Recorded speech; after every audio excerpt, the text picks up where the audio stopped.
ഏറ്റവും main reason എന്ന് വെച്ചാല് ഇത് കണ്ട് ഒരു പിള്ളേരും അനുകരിക്കില്ലെന്ന് മാത്രമേ എനിക്ക് പറയാനുള്ളൂ. കാരണം ഇന്ന് ഇവര് ചെയ്തു, അതൊരു ഫ്രണ്ട് സോണിൽ നിന്ന് ചെയ്തു, ഫ്രണ്ടിന്റെ അടുത്ത് നിന്ന്.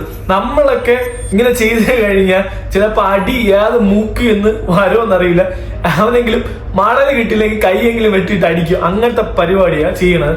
അതുകൊണ്ട് ഈ പരിപാടി, ഇത് കേക്ക് കട്ട് ചെയ്യണ സമയം, അത് പ്രത്യേകിച്ച് കല്യാണത്തിന് ഇപ്പൊ എപ്പോഴും കേക്ക് കട്ടിങ് ഉണ്ട്. അങ്ങനെ നിൽക്കുന്ന സമയത്ത് ഞാൻ സിജോയുടെ കല്യാണത്തിന് നൂറ ചെയ്ത് എന്ന് പറയുന്നുണ്ട്. നീ പോയി തേച്ച് കഴിഞ്ഞാൽ അറ്റ് ലാസ്റ്റ് നിന്റെ കാര്യം പോക്ക് തന്നെ. മിക്കവാറും കല്യാണത്തിനുള്ള ആൾക്കാർ വന്ന് അടിക്കും, അല്ലെങ്കിൽ പെണ്ണിന്റെ വീട്ടിലുള്ള ആൾക്കാർ വന്ന് നിന്നെ അടിക്കാനുള്ള ചാൻസ് ഉണ്ട്. അതുകൊണ്ട് ഇത് കണ്ടു നിൽക്കുന്ന ആരും നാളെ പോയി അനുകരിക്കില്ലെന്ന് മാത്രമേ പറയാനുള്ളൂ. കാരണം ഇവര് ആ ഒരു ഫ്രണ്ട് സോൺ ആയതുകൊണ്ടാണ് സീനില്ലാതെ പോയത്. അവർക്ക് എല്ലാവർക്കും അറിയാം. പിന്നെ മീഡിയാസ് കുറെ ഉണ്ട്, മനസ്സിലായോ? മീഡിയാസ് ഉണ്ട് കുറെ ബേക്കില്.